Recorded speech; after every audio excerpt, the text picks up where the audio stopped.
stood for. Let me read to you this morning from the Gospel of Mark in chapter 10. Then they came to Jericho. As Jesus and his disciples, together with a large crowd, were leaving the city, a blind man, Bartimaeus, which means son of Timaeus, was sitting by the roadside begging. And when he heard that it was Jesus of Nazareth, he began to shout, "Jesus, Son of David, have mercy on me." Many rebuked him and told him to be quiet. But he shouted all the more, "Son of David, have mercy on me." Jesus stopped and said, "Call him." And so they called to the blind man, "Cheer up, on your feet, he's calling you." Throwing his cloak aside, he jumped to his feet and came to Jesus. "What do you want me to do for you?" Jesus asked him. The blind man said, "Rabbi, I want to see." "Go," said Jesus, "your faith has healed you." Immediately he received his sight and followed Jesus along the road. Well, this story closes this last section of the Gospel of Mark that begins with Jesus healing a blind man in Bethsaida.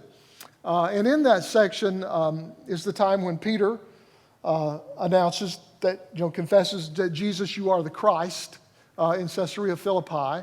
And also in this section, 3 times, Jesus tells them, when I get to Jerusalem, I'm going to suffer, I will be killed, I will be buried, and then I will rise from the grave. But they didn't understand any of that. Bartimaeus is the last healing miracle that takes place in the Gospel of Mark. So it says they came to Jericho. You remember they're walking to Jerusalem. And so they come to Jericho. Jericho's about 15 miles from Jerusalem, so they're getting closer. And Mark says that it was Jesus, his disciples, and a large crowd that came into Jericho. Now, I think that's really interesting, and that caught my attention when I read it. The way he phrased that, he said it was Jesus, the disciples, and a large crowd that came into the city. So Mark made a distinction between the disciples and the large crowd. Apparently, this large crowd that was following Jesus weren't really disciples. They were just kind of following along. I mean, who knows why? Maybe they were following so they could see a miracle. Maybe they thought if they hung out with Jesus, they would get another one of those free fish and bread value meals that he would pass out. Now, who knows why, but Mark says they weren't disciples. They were just a crowd who was following him. And as I read that, it made me wonder, how many people today who call themselves followers of Jesus aren't really disciples. They're just a part of the crowd. And then it made me wonder how many times, how many days have I not really been a disciple? I've just been one of the crowd. And as they left the city, there was this blind man, Bartimaeus, who was sitting at the side of the road begging. Now, the Passover was about to take place in Jerusalem. So pilgrims were coming from all over into Jerusalem. So that means that this road through Jericho to Jerusalem would be a busy road this time of year. I mean, people were going to be traveling down that road to get to Jerusalem. So Bartimaeus is a smart guy. He goes out there where he knows there's going to be a ton of people coming by. And he sets up by the road with his cloak so they can put money in it. And so, it's a good idea this time to be out there. And so he's waiting for the pilgrims on their way to Jerusalem. Now, it's interesting that Mark tells us his name. Mark says his name is Bartimaeus. Bartimaeus is the only named character in a miracle story in Mark except for Jairus. So why does Mark bother to tell us his name? We don't get the names of any of the other people Jesus healed. So why do we know his name? And so many have suggested that the reason Mark mentions his name is because Bartimaeus became a disciple of Jesus and would have been known to the people who read Mark's gospel. They would have known him. And so he includes his story in there and says, this is Bartimaeus. which really makes a lot of sense. And when they read that, they would say, yeah, Bartimaeus, yeah, we remember him. Good old Bart. He used to teach Sunday school down at First Church. He was the guy that was blind, and Jesus healed him. Yeah, we know him. We remember that story. And because after he was healed, and instead of going to the priest or going somewhere else, he got in line behind Jesus and followed him to Jerusalem. Bartimaeus became a disciple who followed Jesus along the way. So as Jesus and the disciples and the crowd passed by where Bartimaeus was sitting, he wanted to get Jesus' attention. I'm sure he heard this large crowd, all this noise coming by, and he probably asked, what's going on? And somebody said, well, Jesus of Nazareth is coming through. And apparently Bartimaeus knew who that was. He had heard of him. And apparently he believed that he was the Messiah because he immediately wants to get Jesus' attention. So he began to shout, Jesus, Son of David, have mercy on me. An interesting thing to shout. He didn't shout, Jesus, heal me of my blindness. But Jesus, have mercy on me. It reminds me of that story Jesus told about the Pharisee who went into the temple and he prayed a very formal prayer telling God how good he was. And then the other guy walked in and fell on his knees and just said, Lord, have mercy on me. And that's what Bartimaeus shouts, have mercy on me. And you see, this is a prayer that moves beyond just physical healing. He didn't just want his sight restored. He wanted his whole life restored. He wanted Jesus to make him whole. And so he says, Lord, have mercy on me. And at first, the crowd told him to be quiet. They tried to shush him. And I don't know about you, but I hate to be shushed. And Bartimaeus was like the man in the movie theater behind you. He would not be shushed. He just kept yelling, trying to get his attention. He was persistent. And this is an interesting thing to me in the Gospel of Mark. So many of the people who receive healing are people who were persistent. I mean, they didn't give up.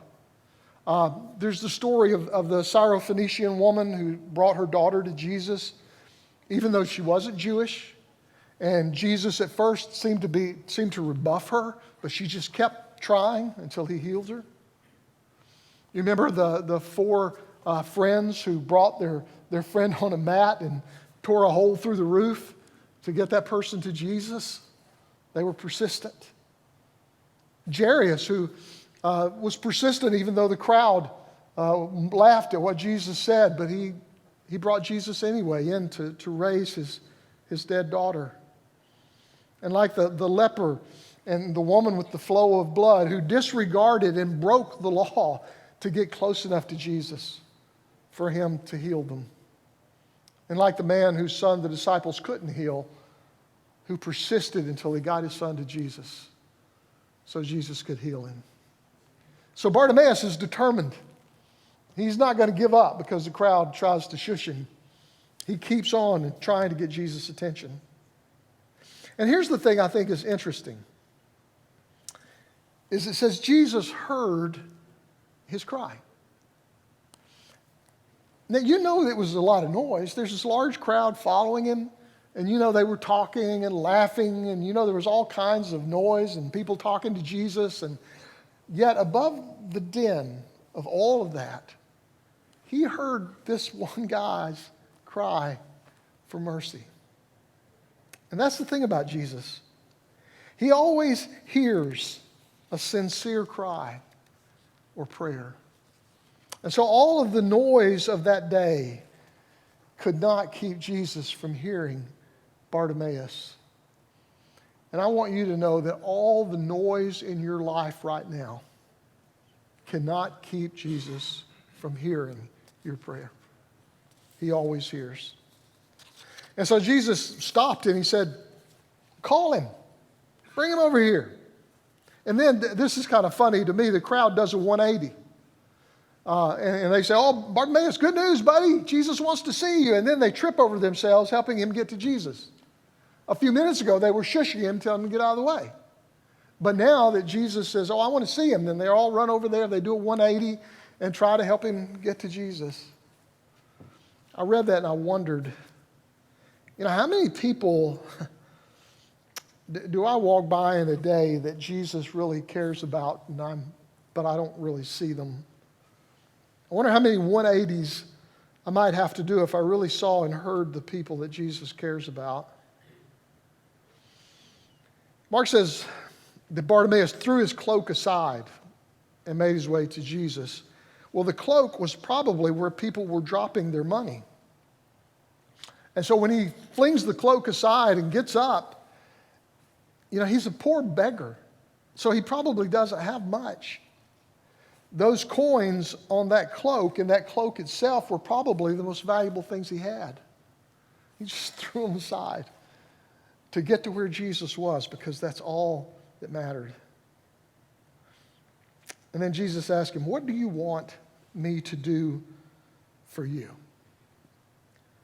That's the exact same question that he asked James and John, if you remember a couple of weeks ago. James and John came up to him and said, we want you to do for us whatever we ask. And Jesus said, well, what do you want me to do for you? It's the exact question he asked him. What do you want me to do for you? A few weeks earlier than that, there was a rich man who came up to Jesus and found out that he didn't want to give up what he had in order to follow Jesus. And here's Bartimaeus, who gladly gives up what little he has to follow Jesus. And so when Jesus asked this question, what do you want me to do for you? He says, Rabbi, I just want to see. I just want to see. And sometimes when Jesus healed people, he made like a ceremony out of it. He would reach down in the dirt and spit in it and make mud and put it on their eyes. And he would do all these different things. But this time, he didn't do any of that. He just says, your faith has healed you. And immediately, Mark says, he could see. Now, here's a really interesting thing. My Bible says the same thing. It translates it, your faith has healed you. But a better translation of the word that was used is your faith has made you whole. Because he's talking about a healing, not just physical, but spiritual, body and soul. He healed everything about him. And Mark says as soon as he received his sight, he followed Jesus along the road. He followed him along the way. Jesus told him to go, but he didn't go anywhere. He just got in line behind Jesus and started on his way to Jerusalem. And Mark has already clued us in on what's going to happen once they get to Jerusalem. So here's the irony in the story. As Jesus told his disciples over and over again what it was going to mean to follow him, but they were blind to the whole thing. They couldn't see it. And then here's this blind guy who prays for Jesus to make him whole. And now he can see, not only physically, but he sees who Jesus is. He seems to understand what's going on. And he falls right in line behind him, willing to go to Jerusalem with him. Bartimaeus didn't just want physical healing. He wanted to be made whole.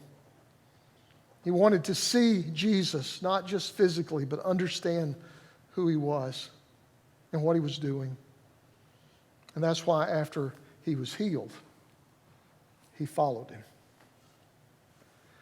Now, the story of Bartimaeus is not just another story of one of the many people that Jesus healed.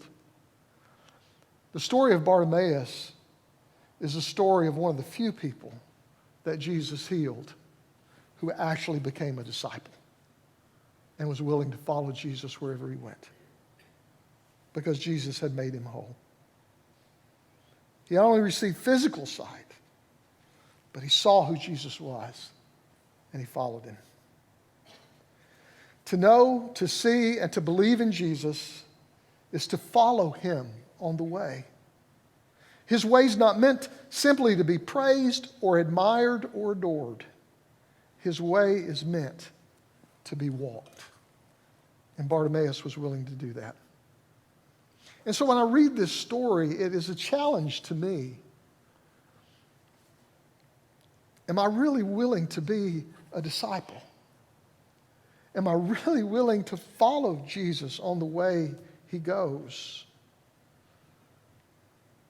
After all that Jesus has done for us, are we willing to be a disciple, or will we just remain a part of the crowd?